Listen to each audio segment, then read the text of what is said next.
Good morning, everyone. I am Natalia Oldson, and I would like to offer a warm welcome to Rising Embers. I am so glad you're here. You're not just stepping into a classroom, a school, or a job.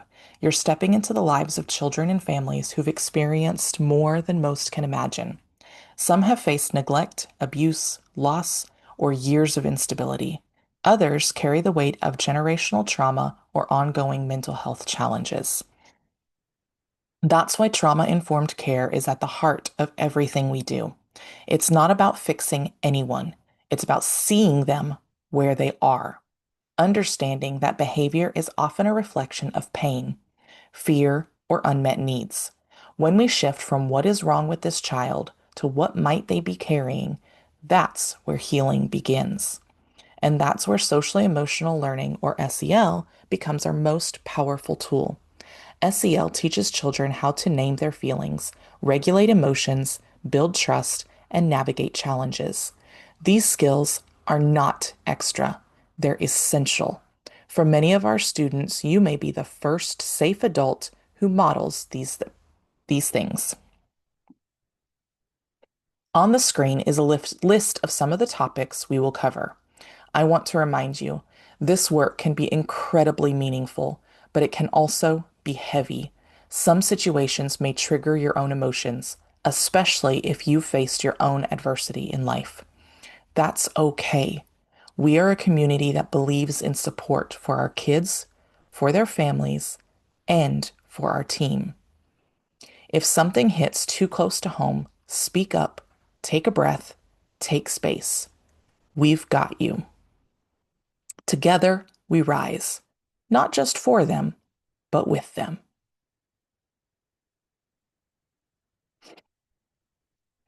All right. How would you approach a situation with a child or family exhibiting signs of emotional distress?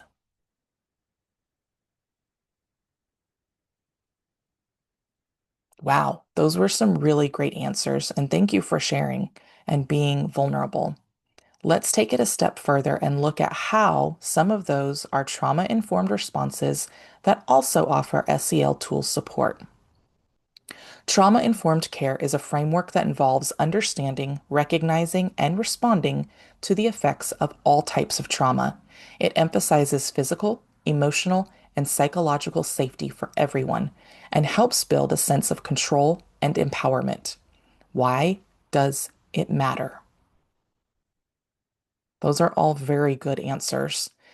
Did you know that in Florida, 1 in 2 children have experienced at least one traumatic event in their life? That is half of every child you come in contact with. Nationwide, that number adjusts to 1 in 4. Not much better. Trauma affects behavior, learning, and relationships, often in ways that look like defiance, withdrawal, or disrespect. Without a trauma-informed approach, we risk re-traumatizing the very kids we are trying to help. Here at Rising Embers, we offer safety. We create environments where students and staff feel physically and emotionally safe. We build trust. We are clear, consistent, and respectful. We build trust through transparency. This includes your tone of voice. We offer empowerment. We focus on strengths and reinforce capability, never deficits. We offer collaboration. We include students and families in decisions. We empower voices and choices. We offer peer support. We use shared experiences to promote recovery and connection. And we are culturally aware. We are aware of and responsive to racial, cultural, historical, and gender specific issues. Now we're going to look at trauma informed versus the traditional approach. So, how would you respond to the following situation? A child throws a chair. Hmm. Traditionally, and I've seen it over and over again in the classroom, that's disrespect. Go to the office. However, The trauma-informed response would be, you're not in trouble, but let's make sure you and everyone else is safe. I'm here to help when you're ready to talk about why you did what you did. Another situation, the student withdraws. Traditional response, they are being difficult. Why won't they listen? They just don't want to do it. The trauma-informed response, they might be overwhelmed with something. Let me give them space and gently check back in later. Third example, parent misses a meeting. The traditional response, which we're all guilty of sometimes, the parent must not care. Trauma-informed response, maybe the parent is stressed or in survival mode. Let's reach out with support and see how we can help. Remember, trauma-informed care is proactive, not reactive. Trauma-informed care is curious, not judgmental. Trauma-informed care is supportive, not punitive. And trauma-informed care is a mindset, not a checklist. We're building connections, not just ticking off boxes. Imagine how your life might have been different had you had a proactive, curious, supportive instructor with a different mindset than just ticking off the boxes.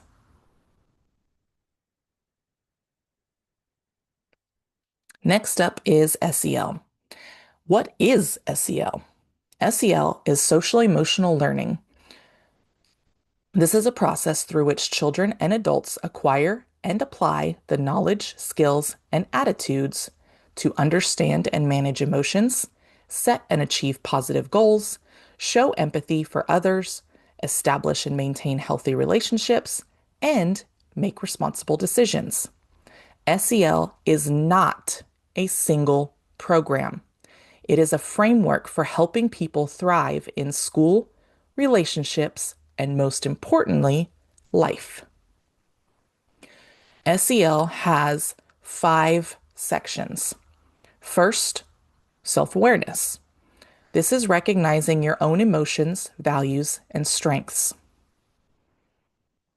SEL helps with self-management, which is regulating emotions, thoughts, and behaviors in different situations.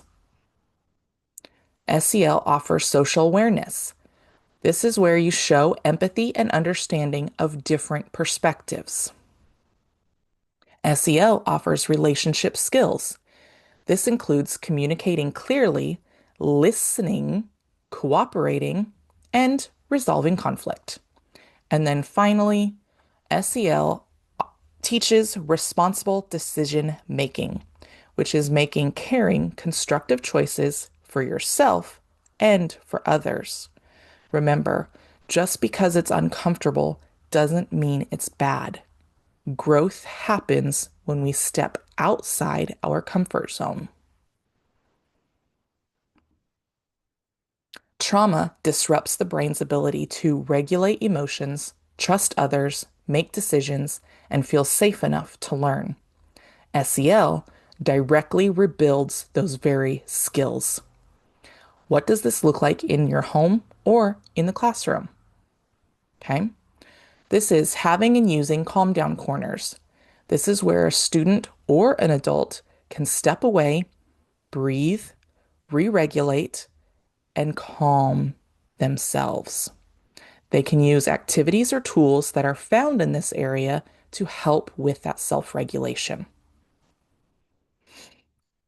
It can be conflict resolution with open-ended questions. There are emotion check-ins. How are you feeling today? And most importantly, why are you feeling that way? Breathing or mindfulness activities before transitions. Students who have experienced trauma often struggle to transition. By taking a few minutes to offer breathing or a mindfulness activity that transitions from what they were doing into something new can help with self-regulation and prevent emotional outbursts. Okay? SEL repairs conversations after conflict instead of consequences only. Yes, we still have consequences, but that is not our focus. We want to understand why you behaved the way you behaved, not just punish you for having an emotional disruption. And then finally, celebrating effort and empathy, not just the outcomes. Learning is growing. Growing is worth celebrating. You might not be where you want to be yet, but you're making progress. And that is what we celebrate. SEL gives students, staff, and families the tools to understand themselves, relate to others, and rebuild safety after trauma. Trauma-informed care creates the environment. SEL teaches the skills to thrive inside it. At Rising Embers, we don't just educate, we rebuild. We know that many of the children and families we serve have lived through trauma, heartbreak, and chaos. That's why trauma-informed care is our foundation. It reminds us to lead with empathy, safety, and understanding. Social emotional learning is the tool we use to help children rebuild what trauma tried to take, their ability to regulate, connect, and grow. Together, these two approaches work hand in hand to fulfill our mission to help children and families rise from their pasts, build emotional strength, and thrive in an environment that believes in healing, resilience, and hope. This isn't just a method, it's who we are. It's what Rising Embers stands for. And it starts with you. Here, you will see some of the mental health statistics in children. I want you to take a few moments to look over the data. Please share anything you notice or any questions you might have.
Those are some great insights.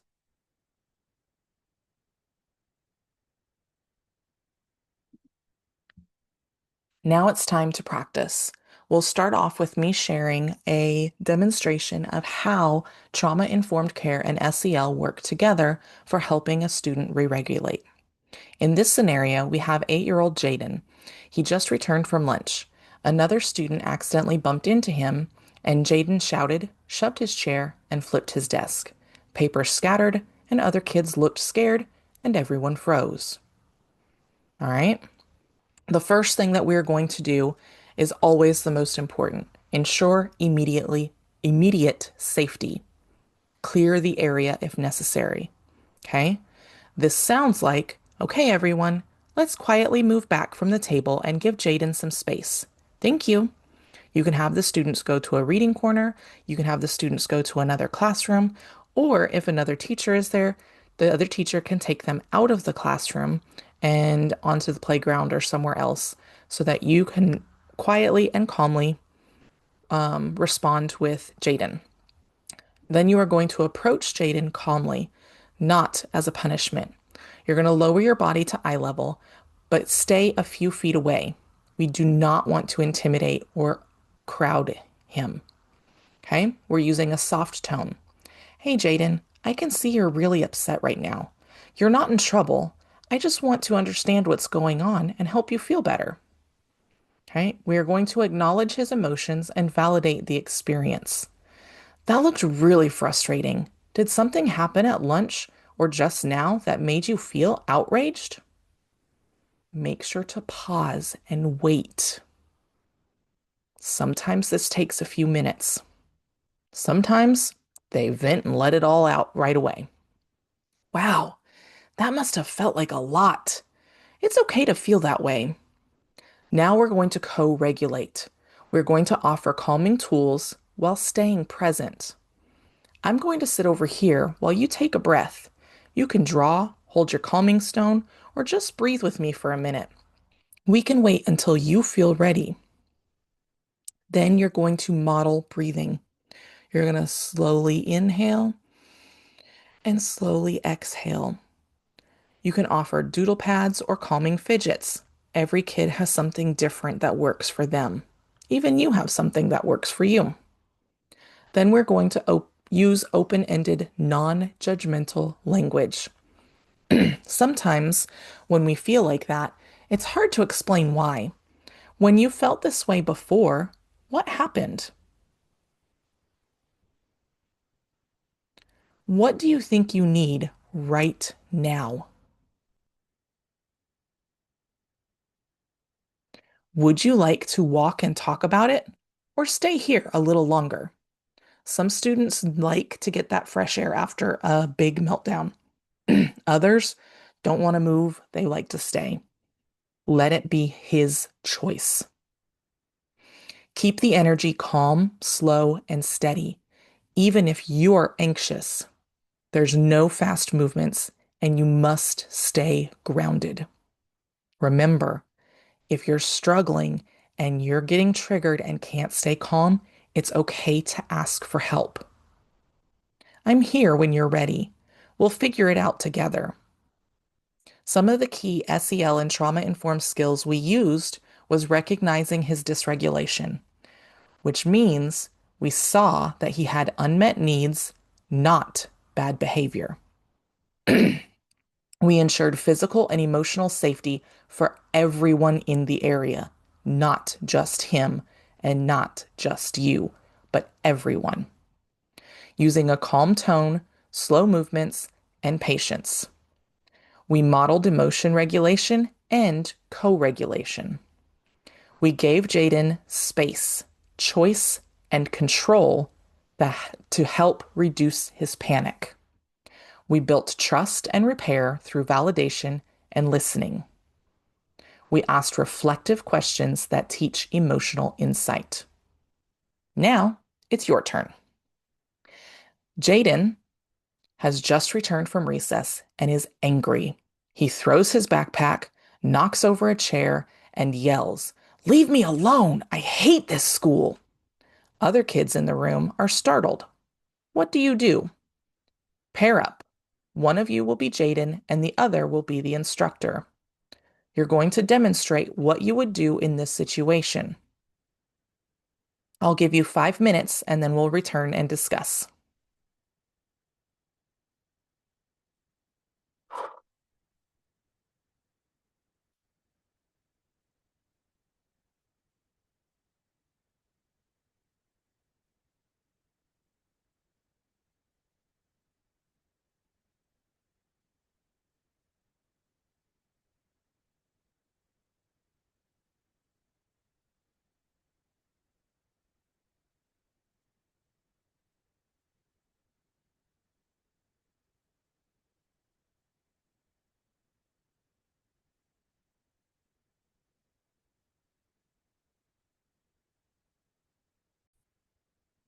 That was some really powerful strategies that I saw each of you use and very deep discussions that happened. And I appreciate the honesty and vulnerability that it took to do this.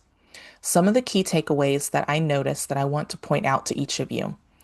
Each of you cleared an area safely, but non-punitively. I saw no judgment or punishment. You assumed dysregulation, not defiance. I saw that each of you used a calm presence. You had a soft voice, slow body movement, and grounded breathing. You listened fully, validating all of his emotions. You're not fixing him, you're being with him. You offered choices for calming, such as drawing, breathing, walking. You used open ended questions to build self awareness and trust. And most importantly, I saw that each of you took a moment to regulate yourself first to help them co regulate themselves. Very good job. All right. That ends our presentation. So we're going to have time for questions. In the chat, I uploaded a quiz link and an evaluation link, which you can also access here on the screen with the QR code. So while you're working through the quiz or the evaluation, feel free to ask any questions, offer any suggestions, speak freely. I've also included my email address in the chat as well. That way, if you have anything personal you would like to discuss or do not feel like you are ready to share with the whole group, then you're welcome to email me as well. Just please allow 24 to 48 hours for a response. Thank you.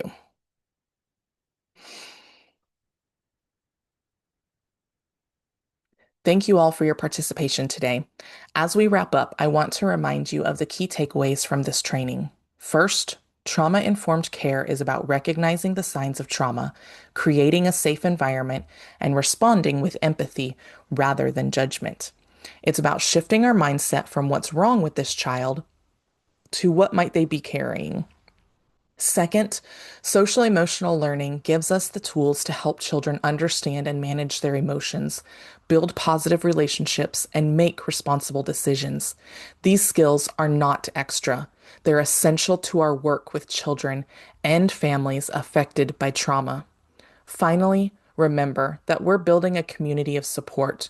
The work we do here at Rising Embers is not just about teaching, it's about healing and empowering both our students, their families, and ourselves.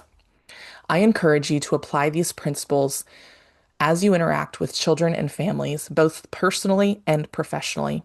And always remember, you are not alone in this work. We rise together, not just for them, but with them. Thank you, and I look forward to seeing the amazing work you'll do as part of the Rising Embers team.